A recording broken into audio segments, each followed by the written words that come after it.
Mira, yo nací en Montevideo. Soy montevideana 100% del cemento. ¿Y en qué año naciste? En 1929. Nací en la casa como se usaba en esa época, con las comadronas como se usaba en esa época, por eso le llamaban comadronas, que eran las parteras.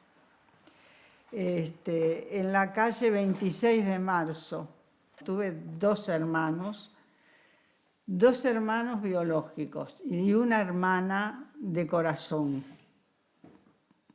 ¿Y cómo estaba conformada tu familia? ¿Tu mamá, tu papá? Mi mamá, mi papá, esas dos hermanas y un hermano. Un hermano que era algo así como el príncipe de la casa y de toda la familia. Entonces, hacía que las mujeres nos saliéramos contra de él. Y sí, ¿qué vamos a hacer? Y mi hermano era el príncipe porque como era el único nene de la casa, en cambio las mujeres estábamos repetidas. Estos somos los hermanos, mira. Este es mi hermano y esta es mi hermana. Y esta es mi hermana que yo te digo del corazón. Mi mamá era enfermera. Mi mamá era enfermera. Trabajaba en el Pereira Rosell. Trabajó todos los años y su vida en el Pereira Rosell. ¿No? O sea que ella era una mujer que trabajaba. ¿Trabajaban las mujeres? Bueno, en la enfermería siempre había mujeres. Y en magisterio también siempre eran mujeres, ¿no? Y puede ser que en alguna otra profesión, sí, había, sí. Mira, había trabajadoras, porque yo tenía una tía que se había especializado en lo que llamaban teneduría de libros, que es algo así como contaduría, como contable ahora, ¿no? Empezó a trabajar en una empresa internacional que se llamaba Coty y tenía un cargo importantísimo porque tenía un título, ¿no? Entonces tenía un cargo muy importante, según decían todos, y yo supongo que sí que era así, porque era secretaria de no sé quién. Claro, eso era un cargo importante, ¿no? Ser Claro, secretaria. claro, secretaria de no sé quién y resolvía todos los problemas de la empresa. Bueno, mi papá era empleado municipal y además era técnico en electricidad, todo lo que tenía que ver con electricidad. ¿Y cómo era la relación entre tu papá y tu mamá? ¿Te acordás dónde se conocieron? Pues sabes que no, eso sí que no me acuerdo. ¿Pero cómo se llevaban entre ellos? Muy bien, bárbaro. A pesar de que mi mamá era bastante mayor que mi papá, ¿eh? Pero yo creo que por eso mismo se llevaban bien, porque sí, porque mi mamá era una persona, ¿cómo te voy a decir? De mucho carácter, mucha autoridad y resolvía prácticamente todo, ¿no? ¿Y cómo era? ¿Los dos trabajaban y quién se Sí. ocupaba de la casa? Bueno, los dos, ambos dos se ocupaban de la casa. Así que vos no tenés un registro como machista de tu familia. Ah, no, para nada. Al contrario, siempre autorizaban a hacer de todo a todas las mujeres. ¿Y vos tenés un registro feliz de tu infancia? Sí. Sí. Sí, lindo. ¿Nunca hubo ninguna violencia? Ay, no, violencia no, para nada. ¿Cómo fue tu adolescencia? ¿Tuviste algún tipo de educación sexual? ¿Cuándo te enteraste de lo que era el sexo? No, ¿qué voy a tener? ¿Pero vos te parece que en esos años se hablaba de educación sexual? No, ni se nombraba el sexo. El que lo nombraba era un degenerado. ¿Y vos cómo te enteraste? Y yo creo que me enteré conversando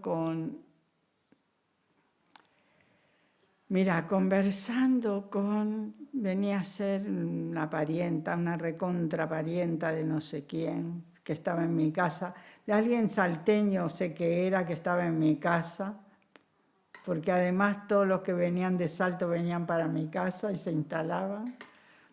Y era una muchacha muy, muy jovencita, que era bien de la campaña, ¿no? Entonces no tenía dudas de ese tema y charlábamos, y entonces ahí creo que me desayuné. Y yo hablaba, de eso sí hablaba, ay, qué cosa más divina fulano y mengano y qué sé yo. Los bailes. Los bailes eran con la mamá o con el papá o con la tía o con el tío o con alguna persona mayor. Y la sacrificada siempre fue mi mamá. Pero ella decía, bueno, ustedes quieren que era un baile, yo las llevo, no se preocupen, llevo a toda la pandilla que quiera ir. Y allá íbamos todas, mis amigas, mis hermanas, yo, todos. ¿Y las que tenían que tener compañía, eran las mujeres o los varones también? No, las mujeres. Los varones no tenían compañía, iban solos. Pero las mujeres... Las mujeres teníamos que tener compañía. ¿Y nunca preguntaron por qué nosotras tenemos que tener compañía? No, vos sabés que no. Se nos hacía natural eso. ¿Vos ibas al liceo? Sí, claro. ¿Y el liceo era mixto? Sí. ¿Ibas a un liceo con varones? Sí, al Liceo Rodó. Sí, era el que estaba más cerca de mi casa. Y chao. Y chao, te anotás en este que es acá cerquita, no tenés que pagar boleto.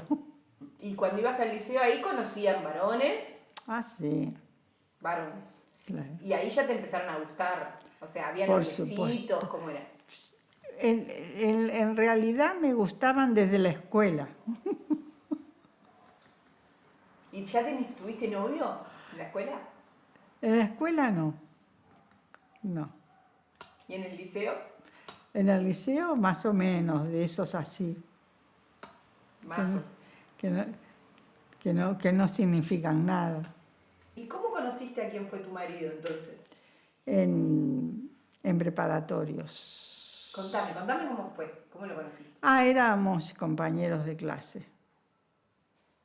Éramos compañeros de clase. Lo conocí ahí.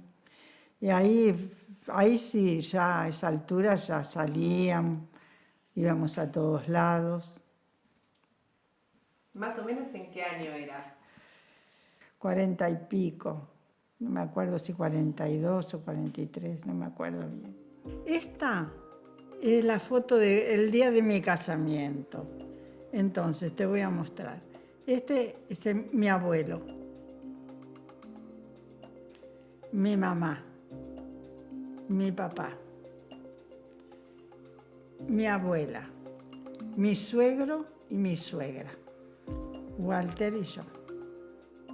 Y yo empecé ingeniería y cuando estaba en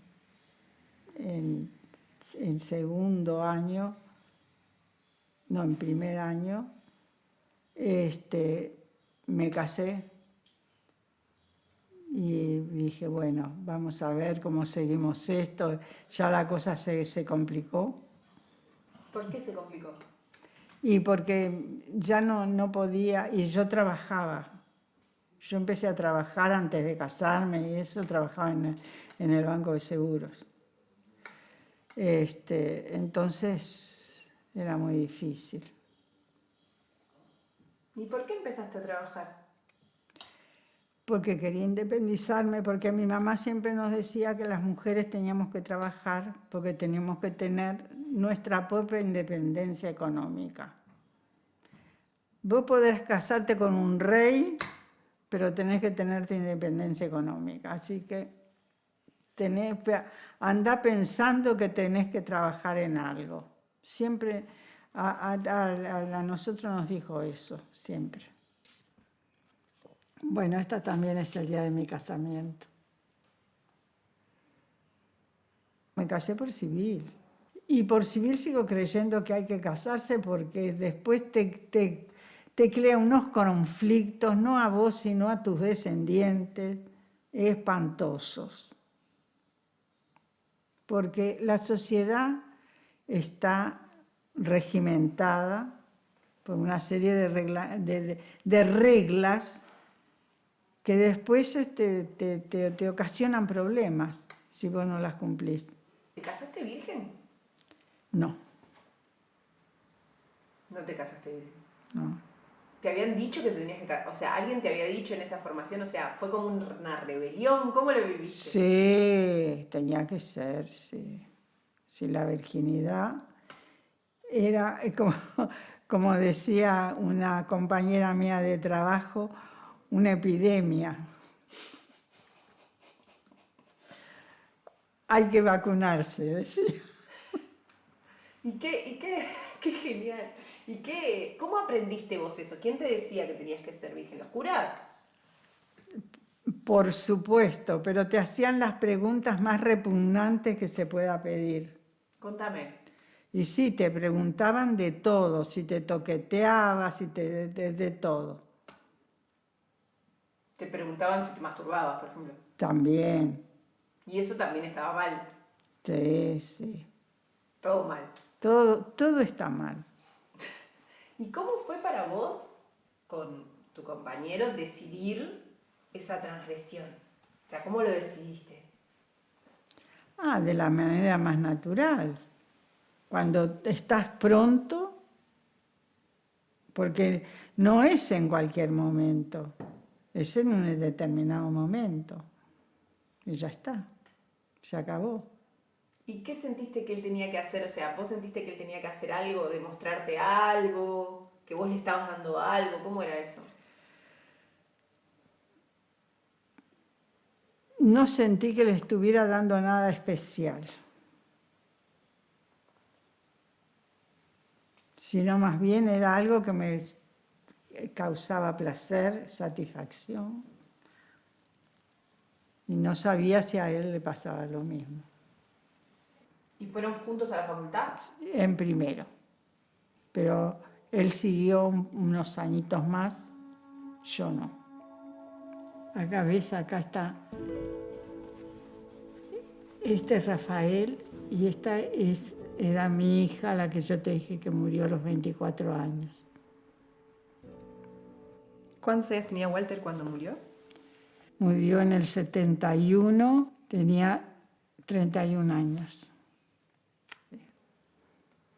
¿Y cómo fue tu maternidad? Divina. ¿Cuándo pasó? ¿Pasó enseguida? Fue divina, pero tuve mis grandes problemas también. Tuve mis grandes problemas porque lamentablemente el primer embarazo fue fracaso, porque yo tuve una hija primero y murió a las 24 horas de haber nacido, porque nació asfixiada, no sobrevivió. El segundo fue Rafael, que también nació asfixiado, pero como ya tenía el antecedente, y ya al médico le había dicho, había cambiado de médico, de todo, y ya le expliqué todo cómo era y que había que tener cuidado y que había que ponerlo en incubadora, lo que sea, bueno, está. Y nació también asfixiado, pero lo pusieron en incubadora, estuvo 72 horas en incubadora. Y bueno, se salvó, ahí está. Y después tuve una hija que lamentablemente falleció cuando tenía 24 años de cáncer. Y después tuve otro hijo, que ahora, entre paréntesis, vive en España. Y bueno, y ahí me quedé.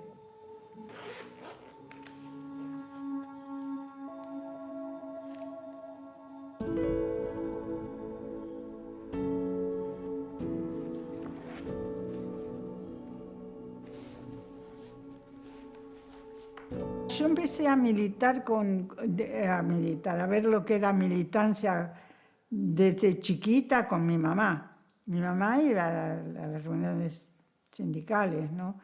Y nos llevaba a nosotros, porque como no tenía con quién dejarnos, nos llevaba. Y yo me dormía, ¿no? Y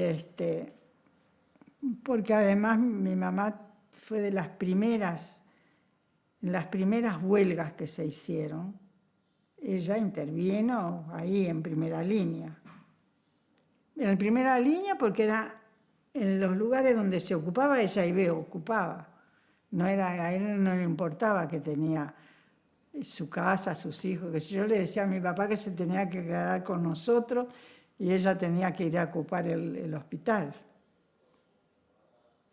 Entonces, por eso te digo, eso lo aprendí así, en mi hogar. Yo soy muy familiera, yo soy muy de la familia. Para mí la familia era fundamental y la podía agrandar un poco,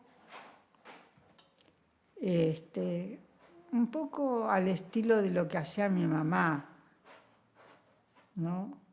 De brindarme a los otros en otro aspecto, pero no obligatoriamente metida adentro de un partido, porque yo veía que los que estaban en el partido tenían obligaciones, y eso no me convencía, porque lo de las obligaciones nunca me convencieron.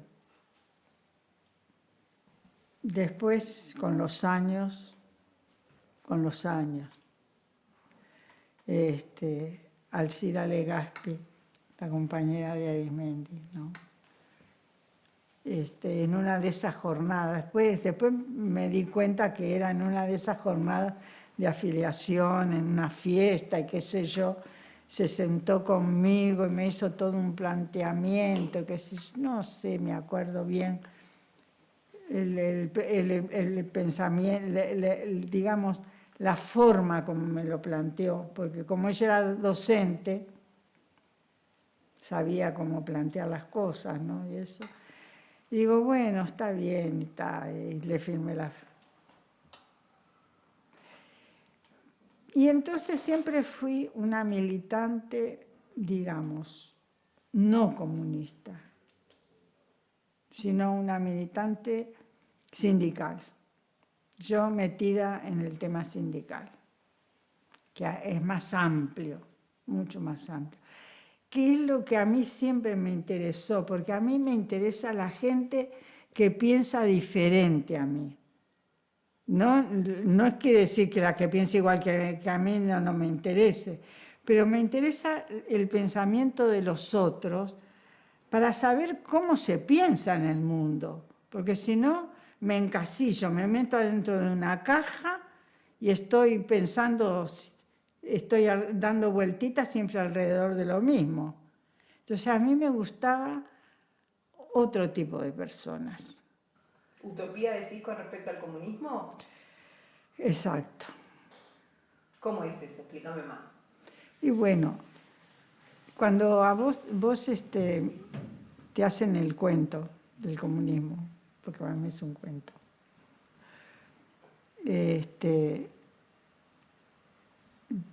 vos escuchás y decís, qué divino todo eso, pero no tienen en cuenta lo que es el ser humano, porque todos somos diferentes y todos tenemos virtudes, pero también todos tenemos muchas falencias. Y eso no se cuenta, porque parte de la base de que el hombre es perfecto en esa sociedad. Y uno sabe que no es así. Y que nunca va a ser así, porque cada ser humano tiene dentro de sí todo. Lo bueno, lo malo, lo regular, lo maravilloso. Depende de lo que desarrolle. Entonces, no me vengan con ese cuento. Y esta es en el 67, 1967. Estamos en Artek, en la URSS, y lo destacado es que estamos con que es Yuri Gagarin, el primer cosmonauta. ¿Y cuando vino el golpe, qué pasó? Bueno, cuando vino el golpe, yo estaba militando mucho en el banco, porque ya sabíamos que se venía el golpe y entonces había que trabajar mucho en el banco. Durante la dictadura yo milité siempre. En una época mi militancia era partidaria, pero después, cuando lo detuvieron a Rafa y a mi hermana Lucía, que era mi hermana mayor, pasé a trabajar a familiares, con familiares. Entonces militaba en familiares. Un día, uno de esa, ¿cómo se llamaba ese? Bueno, no me acuerdo, se murió ese. Me dijo, bueno, se lo voy a dejar ver. Porque como usted está buscándolo siempre, se lo voy a dejar ver. Me dejó entrar a verlo. Viste, cuando vos tenés un hijo ágil y te viene caminando alguien así como arrastrando los pies, a mí el alma se me vino a los pies. ¿Y cómo te sentiste a la salida democrática? Y bueno, me sentí bien, me sentí serena. Esto es horrible. Estábamos entrando al Departamento Nacional de Información e Inteligencia para hacer una visita por la denuncia que habían hecho contra la violación de los derechos humanos con el juez y el fiscal de la causa. ¿Y cómo te sentiste en todos esos años con respecto a otras mujeres? ¿Te conectaste con otras mujeres? ¿Madres? No, yo me conocí, madres sí, muchísimas madres. Por supuesto, sobre todo tuve mucho contacto con las madres cuando la militancia entre los familiares de los presos. Ahí sí. Mucho. ¿Cómo te hacía sentir eso? ¿Te ayudó? En el sentido de que sí, había madres bárbaras y otras madres no tan bárbaras, no estupendas. ¿Y qué te diferenciaba? ¿Cómo era eso? Porque había madres, por ejemplo, que entendían qué era lo que había pasado, lo que pasaba, por qué sus hijos estaban así, y otras que no, que lo criticaban, que por qué, que sabiendo que tenía mujer e hijos, cómo había hecho una cosa así, ¿Y cuál es tu opinión de la lucha, sobre la lucha de las mujeres? ¿Cómo viviste el tema del aborto legal? Bueno, eso siempre me pareció bien, pero fíjate vos, ahora que vos me decís, ¿cómo viste la lucha de las mujeres? Nunca me interesó, vos sabés, la lucha de las mujeres. Ahora, recién ahora estoy entendiendo la lucha de las mujeres. A pesar de que yo, cuando me decían que no sabían por qué las mujeres criticaban tal cosa, yo decía, ¿cómo por qué las mujeres criticaban cosas? ¿Vos qué te crees que en tal fecha así vos podías hablar de esta manera o tenías pensar de tal manera o hacer tal cosa? No, mijita, eso es una conquista. ¿Vos qué te crees? ¿Que podías votar? No, no podías votar. Eso es una conquista. Pero, viste, me quedaba en eso. Es decir, yo reconocía que había sido una conquista y que las mujeres habían luchado, pero digamos, no me entusiasmaba eso. Creo que era eso, que no me entusiasmaba. ¿Y te considerás feminista? No, pero no me considero feminista. ¿Y la lucha Me considero, digamos, yo apoyo todo lo que sea reivindicación. Me parece perfecto.